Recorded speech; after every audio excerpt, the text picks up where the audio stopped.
Hello everyone, मैं doctor PC Phulara आज इस वीडियो लेक्चर में आप लोगों को बायो-सेवर्ट लॉ के बारे में बताऊंगा।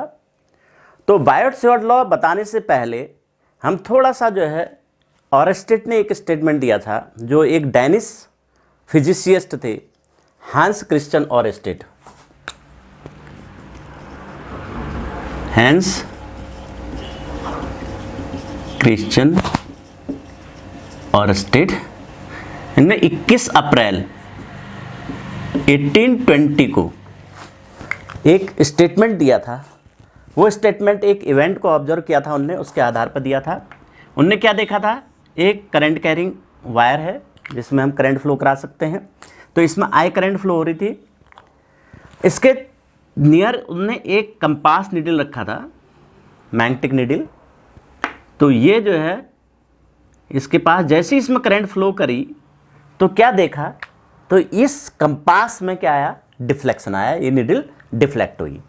तो उनने क्या स्टेटमेंट दिया, उनने कहा अगर किसी करंट कैरिंग कंडक्टर में हम करंट फ्लो करते हैं तो उसके चारों ओर क्या होता है, मैग्नेटिक फील्ड क्रिएट हो जाता है। ये उनने कहा था। फिर सेम 1820 ईयर में ही दो फ्रेंच साइंटिस्ट थे, एक Jean Baptiste Biot and Felix Savart.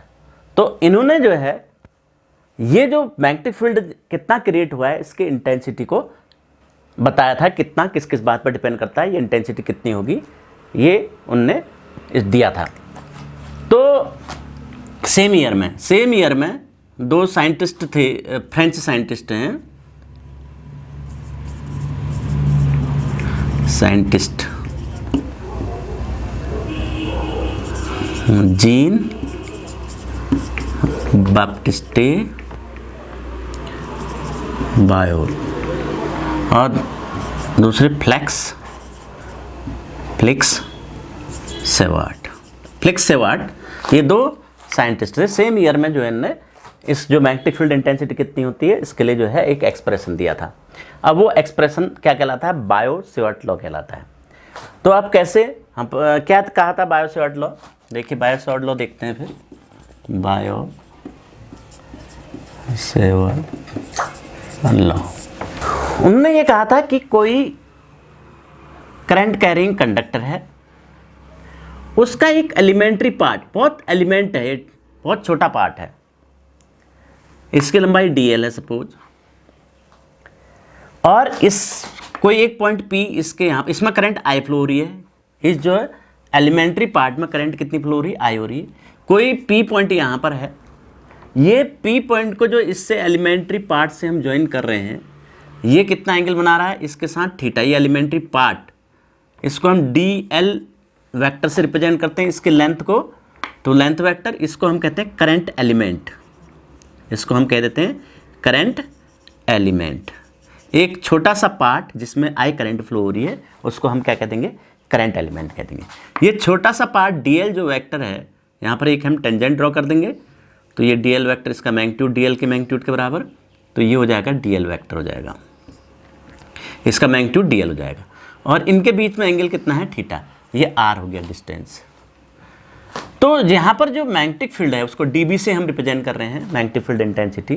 तो dB किस किस बात पर डिपेंड करता है, एक तो ये I की स्ट्रेंथ पर, यानी I करंट की वैल्यू को हम बढ़ाते रहते हैं। हमने क्या ऑब्जर्व किया कि जो यहाँ पर मैग्नेटिक फील्ड है उसकी स्ट्रेंथ क्या होती है, बढ़ते जाती है। दूसरा है किस बात पर डिपेंड करता है, ये डिपेंड करता है dl, जो ये करंट एलिमेंट है इसकी लेंथ कितनी है इसके इस बात पर भी डिपेंड करता है। अगर इस लेंथ, ये जो करंट एलिमेंट है इसके लेंथ को हम इंक्रीज करेंगे तो जो मैग्नेटिक फील्ड इंटेंसिटी है वो भी क्या होती है, इंक्रीज होती है। तो dB इंक्रीज होगा dl के साथ। तीसरा उन्होंने क्या ऑब्जर्व किया कि जो ये डिस्टेंस होती है पॉइंट की इस एलिमेंट से, r डिस्टेंस, इसके क्या होता है, स्क्वायर के इन्वर्सली प्रोपोर्शनल होता है। तो जितने दूर हम पॉइंट लेंगे वहाँ पर मेजर करेंगे मैग्नेटिक फील्ड इंटेंसिटी, तो उतना ही कम आएगा।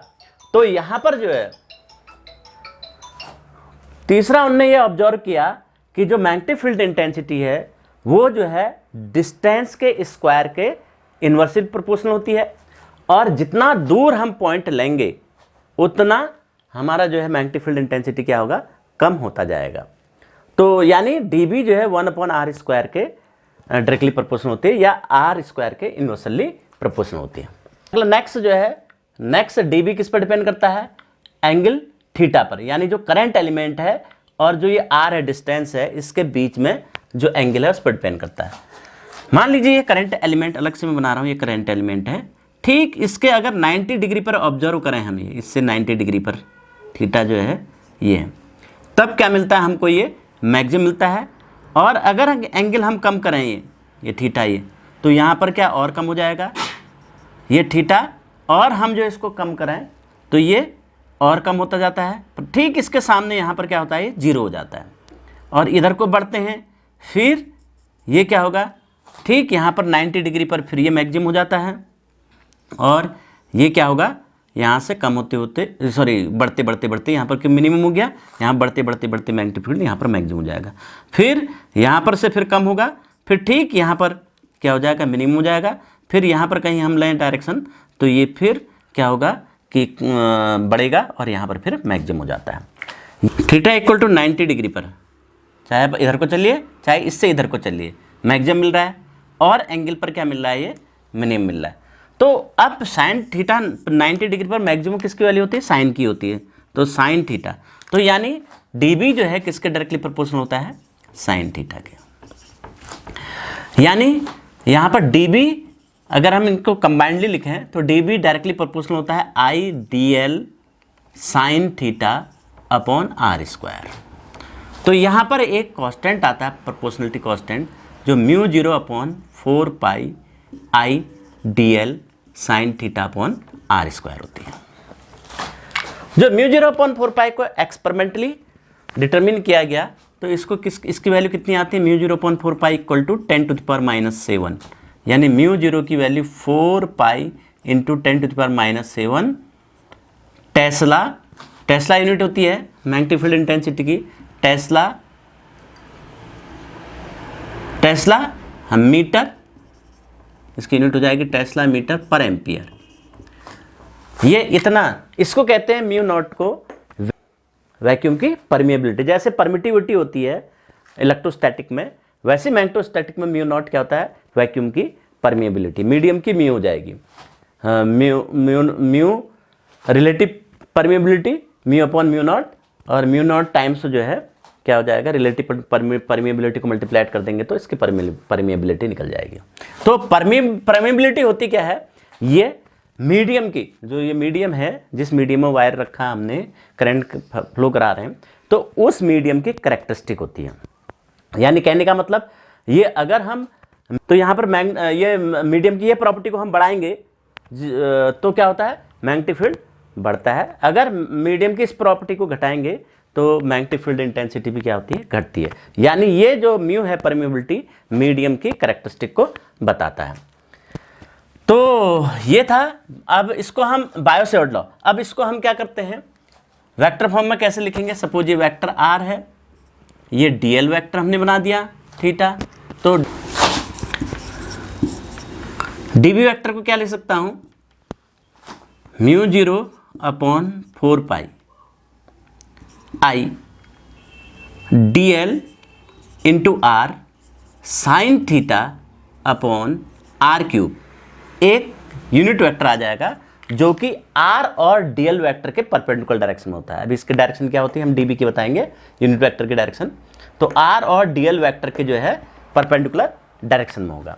अब यहाँ पे देखिए dl/r साइन थीटा को क्या लिख सकता हूँ, n कैप को क्या लिख सकता हूँ, dl×r, क्योंकि देखो dl का मैग्नीट्यूड, dl वेक्टर का मैग्नीट्यूड dl हो गया, r वेक्टर का मैग्नीट्यूड r हो गया, क्रॉस प्रोडक्ट है तो साइन थीटा आ जाएगा। एक यूनिट वेक्टर जो dl और r के परपेंडिकुलर है, तो इसकी जगह dl/r sine theta n cap की जगह मैं ये रख देता हूँ। तो db क्या बनेगा, db = μ0/4π I dl×r upon r³। ये बायो-सेवर्ट लॉ है। तो यानी जो मैग्नेटिक, ये जो एलिमेंट्री पार्ट है जिसे करंट एलिमेंट कह रहे हैं हम, तो इसके कारण जो मैग्नेटिक फील्ड आएगा, मैग्नेटिक फील्ड इंटेंसिटी कितनी हो जाएगी, μ0/4π I dl×r अपॉन r³। ये हमारे पास एक्सप्रेशन आता है। अब हम निकालते हैं कि ये जो मैग्नेटिक फील्ड प्रोड्यूस हो रहा है तो इसकी डायरेक्शन क्या है, किस डायरेक्शन में ये होगा। तो हम क्या करते हैं, देखिए राइट हैंड पाम रूल या थंब रूल कहिए, हम उसका यूज करते हैं। तो हम क्या करते हैं, जो ये थंब है, इस थंब की जो डायरेक्शन है करंट की डायरेक्शन में होती है, और ये पाम जो होगा, पाम को हम कहाँ रखेंगे, उस पॉइंट पर रखेंगे जहाँ पर हमको फाइंड आउट करना है मैग्नेटिक फील्ड की डायरेक्शन। तो पाम की जो परपेंडिकुलर डायरेक्शन होगी वही क्या होगी, मैग्नेटिक फील्ड इंटेंसिटी की डायरेक्शन होगी। जैसे मान लीजिए करंट ऐसे फ्लो हो रहा है, तो ये है, ये मैंने अंगूठा यहाँ रखा इसकी डायरेक्शन में, करंट की डायरेक्शन में, तो और ये पाम की डायरेक्शन ये हो गई, ये पॉइंट इसी में है, तो क्या होगा, अंदर की ओर, बोर्ड के, वाइट बोर्ड के जो है अंदर की ओर ये मैग्नेटिक फील्ड की डायरेक्शन होगी। तो इस प्रकार से हम, अगर यहाँ होता पॉइंट, जैसे इस पॉइंट पर निकालना है, इस पॉइंट पर, यहाँ पॉइंट पर, तो हम क्या करेंगे, ये पाम पॉइंट पाम के ऊपर होना चाहिए, करंट की डायरेक्शन ये है, तो यहाँ पर है, तो ये बाहर की ओर को, बोर्ड से बाहर की ओर को मैग्नेटिक फील्ड की डायरेक्शन होगी। ये एक तो हम ये निकाल सकते हैं, या हम थंब रूल, ये थंब रूल में क्या करते हैं, देखिए ये थंब की हमने करंट की डायरेक्शन में रख दी, जो फिंगर के टर्न होने की डायरेक्शन है वही मैग्नेटिक फील्ड की डायरेक्शन होगी। यानी यहाँ पर हमको मैग्नेटिक फील्ड निकालना है, तो क्या करेंगे, हम ये रखा और ये सीधे इस प्रकार से टर्न होंगे फिंगर, तो ये इस प्रकार से टर्न होंगे, तो यहाँ पर जो सर्कुलर आर्क बने, सर्कुलर कर्व सर्कल बनेगा, तो उस पर हम टेंजेंट ड्रॉ करेंगे, तो कहाँ की ओर जाएगा, अंदर की ओर जाएगा। तो वाइट बोर्ड के अंदर की ओर को मैग्नेटिक फील्ड की डायरेक्शन होगी। तो ये था बायो-सैवर्ट लॉ। तो बायो-सैवर्ट लॉ का जो है बहुत इंपॉर्टेंस है, यहाँ पर बहुत अधिक रोल है। इससे हम क्या करते हैं, इसका एप्लीकेशन है, हम जो रिंग है, कोई रिंग के कारण उसके एक्सिस पर किसी पॉइंट पर मैग्नेटिक फील्ड निकाल सकते हैं। हम जो है डिस्क है, डिस्क के कारण निकाल सकते हैं, सोलेनॉइड का हम जो मैग्नेटिक फील्ड निकाल सकते हैं। तो हम डिफरेंट उसमें जो है जो हमारे पास स्ट्रक्चर हैं उसमें करंट फ्लो हो रही है, एलिमेंट हैं, करंट एलिमेंट हैं डिफरेंट, तो अलग अलग वायर हैं, तो उसमें जो करंट फ्लो हो रही है, तो उसके कारण हम कितना मैग्नेटिक फील्ड क्रिएट हो रहा है उसके चारों ओर, तो हम वो फाइंड आउट कर सकते हैं। आई होप आप लोगों को ये समझ में आया होगा बायो-सैवर्ट लॉ। तो हम नेक्स्ट वीडियो में हम बताएंगे कि बायो-सैवर्ट लॉ का एप्लीकेशन, यानी किसी रिंग के कारण उसके एक्सिस पर मैग्नेटिक फील्ड इंटेंसिटी कितनी होती है, ये हम फाइंड आउट करेंगे। तो यदि आपको ये समझ में आया तो इस वीडियो को लाइक करें और अधिक से अधिक शेयर करें। यदि इस चैनल पर नए हैं तो इस चैनल को सब्सक्राइब करें। Thank you, bye bye.